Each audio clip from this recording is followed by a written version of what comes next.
Welcome to the news on Zodiac. My name is Twesa Ngosi. First, the headlines. World Bank pledges support towards implementation of 3 components in Malawi's 2063 development agenda. Learners from Lilongwe Girls Secondary School are pushing for deliberate interventions to ensure access to proper menstrual products. EcoBank partners European Investment Bank for 11 billion kwacha financial support towards local SMEs. And in sports, FIFA postpones World Cup qualifiers, which were scheduled to start next month. Now the news in detail. The World Bank says it will support government on areas of renewable energy, ICT, infrastructure and productivity towards implementation of Malawi's 2063 development agenda. The World Bank's International Finance Corporation Regional Director for Eastern Africa, Jumoke Jagundo Kumu, says this is crucial in mitigating COVID-19 economic effects and will help the country achieve long-term economic growth. The new country partnership framework for Malawi supports creation of more jobs, strengthening human capital and foundations for economic growth. Details with Adam Zondaninge. According to a statement from World Bank Group Board of Executive Directors, the new country partnership framework for Malawi seeks to support creation of more jobs, strengthening of human capital and foundations for economic growth. International Finance Corporation Regional Director for Eastern Africa, Jemuk Jagandokum, said the World Bank will support the government of Malawi towards implementation of the 2063 development agenda by focusing on areas of renewable energy, ICT infrastructure and agricultural productivity in the next 5 years. Mr. Dokum hinted that the bank's intervention is crucial in mitigating the country's economic impacts of COVID-19 pandemic and supporting long-term growth. On her part, World Bank Country Director for Malawi, Mala Warwick, explained that the program will assist to consolidate the bank's investment where there is impact, particularly opening new opportunities for commercial agriculture and women empowerment. Meanwhile, the World Bank has committed to provide $2.05 billion towards the delivery of key objectives of country partnership framework within its first phase. Reporting for ZBS, this is Adams Clement Undaning. Learners from Lilongwe Girls Secondary School have challenged that unless deliberate interventions are put in place to ensure access to proper menstrual products, the country cannot attain its ambition of achieving menstrual equity. They said this in Lilongwe Thursday during a handover ceremony of menstrual hygiene kits by various organizations that have partnered, Shaping Our Future Foundation, an organization by First Lady Monica Chakwera. A representative of the learners, Alena Stefano, complained that poor sanitary conditions is the leading cause of a high school dropout rate, mainly among girls in rural communities. Chimamwe Padanta reports. Alena Stefano, a representative of the students, called for urgent response to challenges girls are experiencing in the country. She mentioned that learners fall prey of abuse as a result of lack of access to proper facilities, including logistical challenges. She was speaking during a symbolic presentation of menstrual hygiene kits to schools, an initiative being undertaken by First Lady Monica Chakwera's Shaping Our Future Foundation. The First Lady admitted of the challenges while saying most of the country's women and girls lack access to proper menstrual products. She therefore assured the girls her organization will take all necessary efforts to bail out challenges they are experiencing. We are targeting the girl child in Malawi to encircle her with supportive menstrual health environment. We will work hand in hand with local communities and religious leaders, parliamentarians, teachers, men, and donor agencies. We need all these allies if we are going to advance mental health equity in schools and communities across Malawi.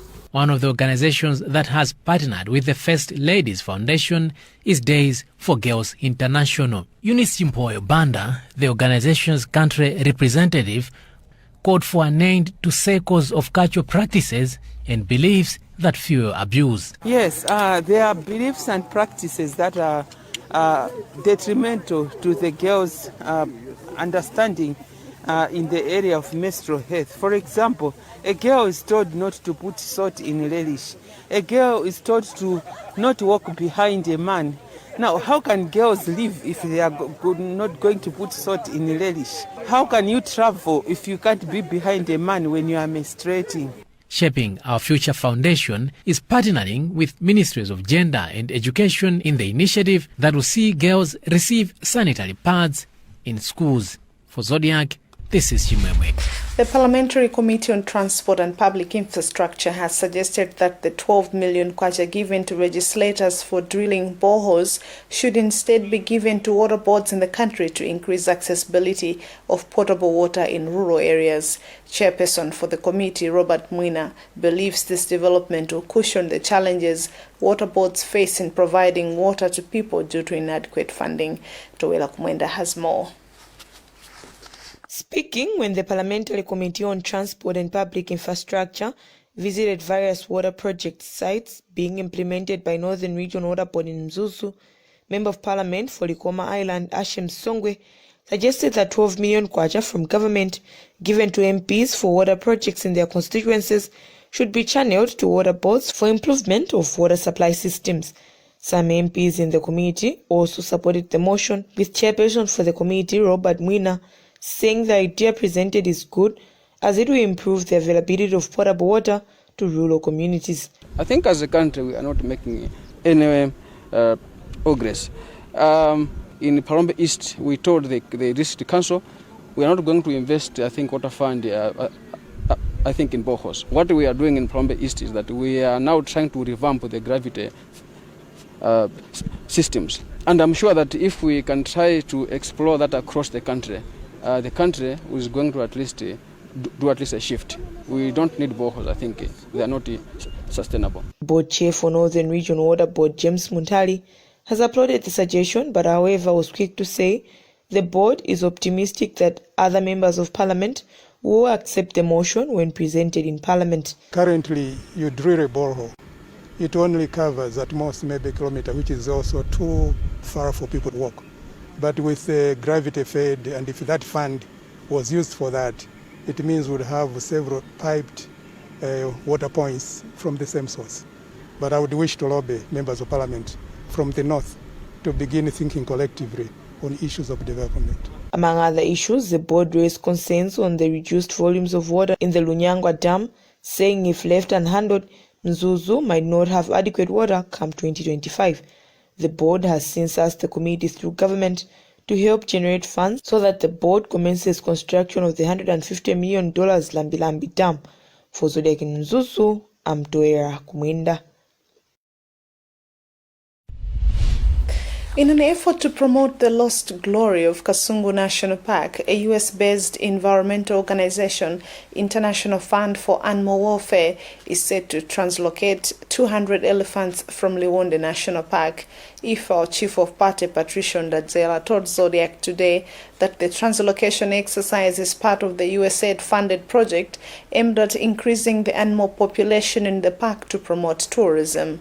Last year, 14 zebras were translocated from Kuti to Kasungu National Park under the same project. Noah Nkubi reports. Once upon a time, Kasungu National Park was a home of thousands of elephants, but the elephant population significantly reduced over the years to about 50 due to massive poaching and other illegal activities. But there is hope of restoration as the International Fund for Animal Welfare is planning to translocate 200 elephants from Liwonde to Kasungu National Park. IFAO Chief of Party Patricia Ndadzela hopes this will promote tourism in the park to promote its lost glory. We'll be locating about 200 elephants. There are already about 100 here in Kasungu, and we think that with the 300 elephants, that will be a viable population. And we expect that at the rate of 5 to 7% increase every year, we should have, I think, a bigger population in Kasungu in the next 5 years. According to Ndadzela, the translocation exercise being supported by USAID is expected to be through before the project phases out in 2022. Speaking to Zodiac, Kasungu National Park Division Manager Timothy Maseko Chana says the park has now a vibrant law enforcement system which he thinks would help to save the translocated elephants from gunshots. And this is now the opportune time that we are considering to do the translocation of elephants into this park, because we are confident that Now the neighborhood in terms of the communities are very supportive to us, but also our law enforcement efforts have improved in the park. IFO is currently constructing a 40-kilometer solar-powered fence around the Kasungu National Park to reduce human-wildlife conflicts. For Zodiac, this is Noah Nkubwi, Kasungu. People living in flood-prone areas in Karonga are defiant to relocate to uplands unless government provides them land for settlement. The people raised a concern Tuesday when Malawi Red Cross Society distributed relief items to families affected by recent floods that killed 3 people there. Recently, Acting District Commissioner for Karonga, David Gondwe, said government has already identified a place in Malawi where people living in low-lying areas will be relocated to. Adam Zundaninge has filed this report. Kalonga is one of the districts in the country which faces floods year in, year out. However, communities living in flood-prone areas continue to resist to relocate to uplands, citing lack of land for resettlement and cultivation. Last month, a total of 647 families in the area of Senior Chief Mwakawoko and Kirupula were left helpless following the devastating floods that also left 3 people dead at Kyungu River. Speaking Tuesday when Malawi Red Cross Society distributed relief items to flood victims, Stefano Mwakiposa from Makusa village said they will only relocate to uplands once government has given them land for settlement and cultivation. On his part, Malawi Red Cross Society District Coordinator for Karonga Blessings Mlowoka said the provision of relief items such as blankets, water buckets, tents and soap is aimed at reducing the impact of the disaster, adding that the organization continues sensitizing people in low-lying areas to move to safer places. We are responding to disasters which have affected the communities, especially in Kirupula and also Makaoko. 647 households were affected. European Union, Humanitarian and Civil Protection, ECO, and also Malawi Red Cross Society and UNICEF are the ones who are coming in to support the beneficiaries here. Recently, Acting District Commissioner for Kalonga, David Gondwe, disclosed that government has already identified land in Murare where communities from flood-prone areas will be relocated. Reporting for ZBS News, this is Adams Clement Ondaning. You're watching News on Zodiac. We'll be back shortly after the break. Stick around.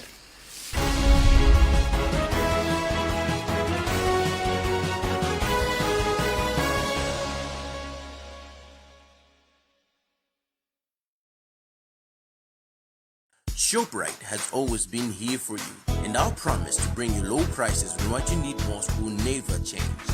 Buy 2-liter Right Brand tomato sauce for only 2,199 kwacha 99 tambala. And buy 2 410 grams cool baked beans for only 1,549 kwacha 99 tambala. We are also doing the best we can to ensure that you have a safe shopping experience. So be sure to follow all safety protocols in store. ShopRite, lower prices you can trust, always. Ikolole kungonjezera mayunitsi ATNM kuyambira 200 kwacha kapena kuposera pamenepo mutha kukhala mmodzi mwa mamilioneya mu TNM Tikolole promotion.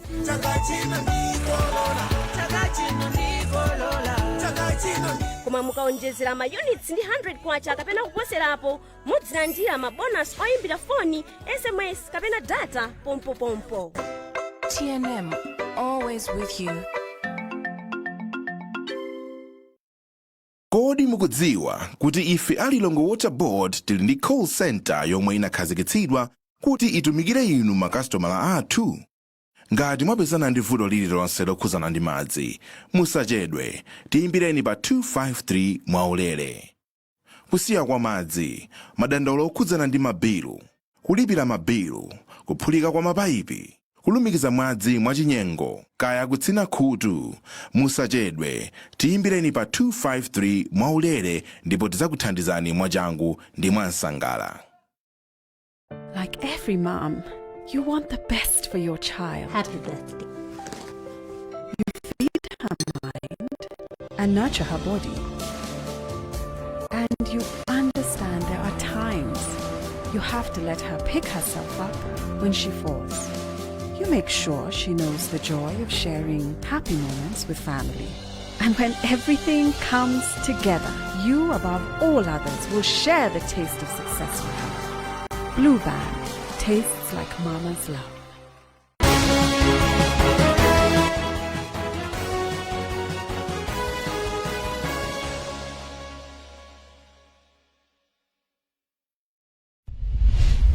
Welcome back. The headlines as we continue. World Bank pledges support towards implementation of 3 components in Malawi's 2063 development agenda. Learners from Lilongwe Girls Secondary School are pushing for deliberate interventions to ensure access to proper menstrual products. EcoBank partners European Investment Bank for 11 billion kwacha financial support towards local SMEs. And in sports, FIFA postpones World Cup qualifiers which were scheduled to start next month.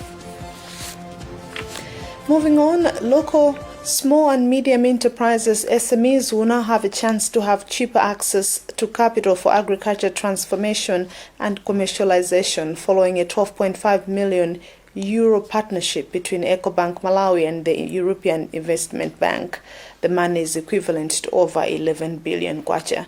Speaking during the signing ceremony of the partnership in Lilongwe Thursday afternoon, EcoBank's Malawi Managing Director Dr. Raymond Forger said the cheap loan facility targets SMEs across the agricultural value chain in the country.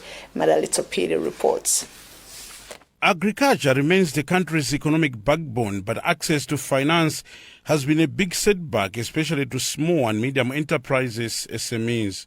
This threatens the agriculture commercialization and transformation drive that government has been advocating for. EcoBank Malawi Limited Managing Director Dr. Raymond Forger says the partnership with the European Investment Bank is very critical to local SMEs.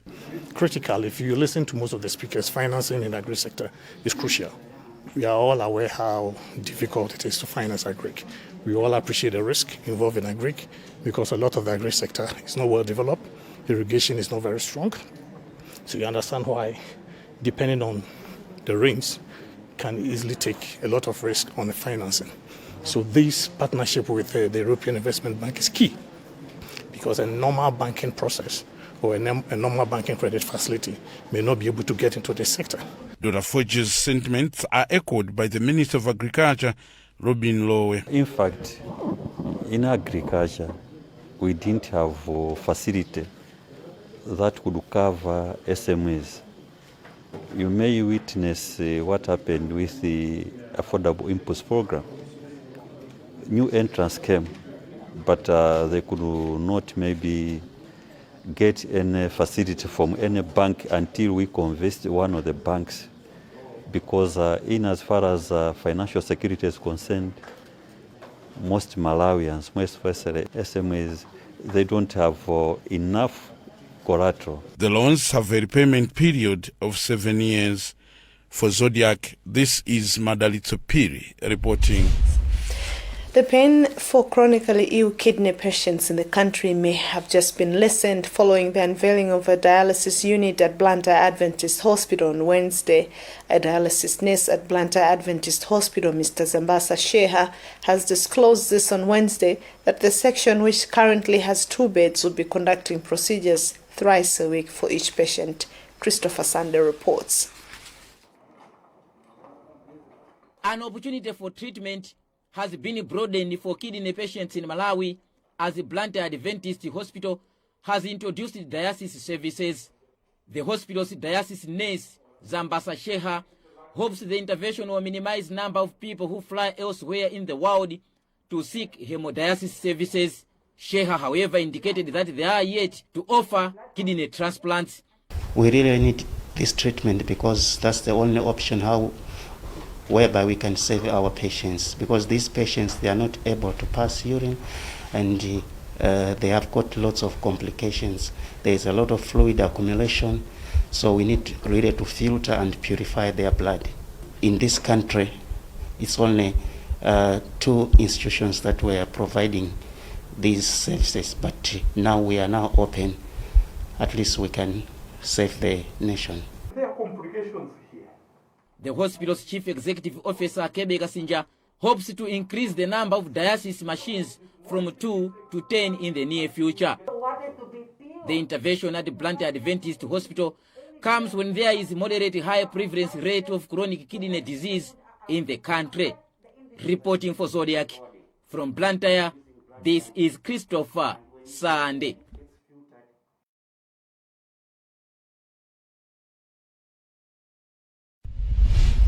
The Anti-Corruption Bureau says corruption may remain a tall order if the focus is to deal with it solely in urban areas. Senior Principal Education Officer Catherine Nkhani says it is evident that people in rural areas do not know the meaning of corruption, whereby failing to benefit from some social initiatives, justice from their local leaders, for example. We have this report by Western Guta. Principal Public Education Officer for the Anti-Corruption Bureau, Catherine Nkhani, says that many people think that corruption happens only in urban areas or in offices, hence the need to sensitize especially the rural masses so that they can be able to identify the practice and report it. Nkhani says dealing with the vice may be a tall order if focus is only in the urban areas. She was saying this when the ACB held a community awareness meeting in Senior Group Village Headman Chatata's area in Lilongwe alongside Kanengo ACB Club, which collaborates with the Bureau in sensitizing the rural masses. Issues of awareness is still low in the rural setup and empowerment. We are hoping that the Anti-Corruption Club that is here is going to be motivated enough to do more of awareness meetings and to support them 100% so that people are aware of the effects of corruption but also how to report. Senior Group Village Chatata has said he has now realized that corrupt practices happen in his area even through different dealings between community leaders and their subjects. One of the community members, Lofina Zambia, has said the meeting has been an eye-opener as previously she thought that corruption is an urban practice. The Anti-Corruption Bureau, ACB, works with what is called ACB clubs so that members of the community can better communicate to each other for better understanding of corruption issues. Reporting for Zodiac, I am Western Guta. We now go to sports news.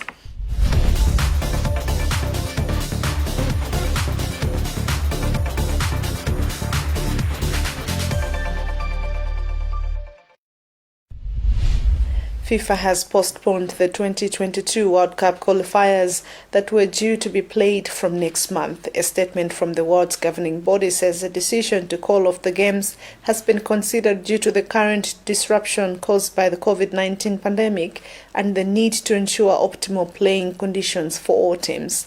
Sambanda has more in this report.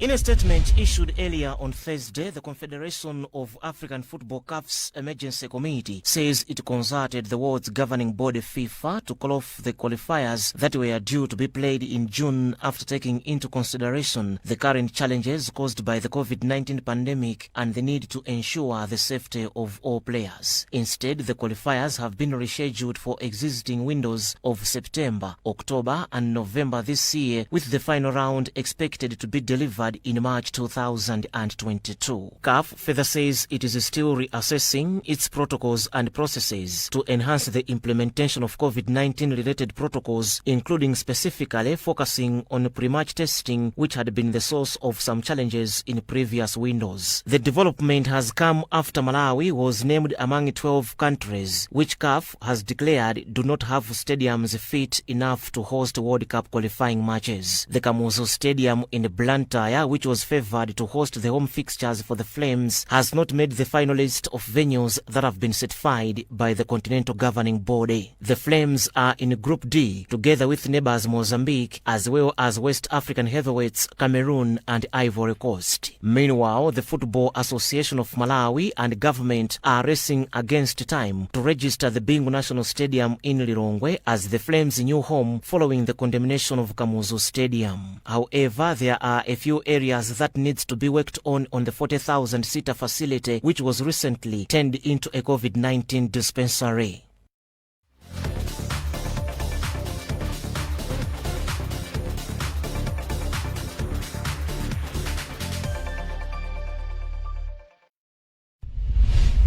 And that's about what we had time for in this news edition. But before we go, another look at the headlines. World Bank pledges support towards implementation of 3 components in Malawi's 2063 development agenda. Learners from Lilongwe Girls Secondary School are pushing for deliberate interventions to ensure access to proper menstrual products. EcoBank partners European Investment Bank for 11 billion kwacha financial support towards local SMEs. And in sports, FIFA postpones World Cup qualifiers which were scheduled to start next month. Visit our website zodiacmalawi.com for more news. Vaccination for COVID-19 is underway in the country. Make a decision now. Protect yourself and those around you. My name is Twesa Ngosi from the rest of the news crew. It's thanks for watching and bye for now.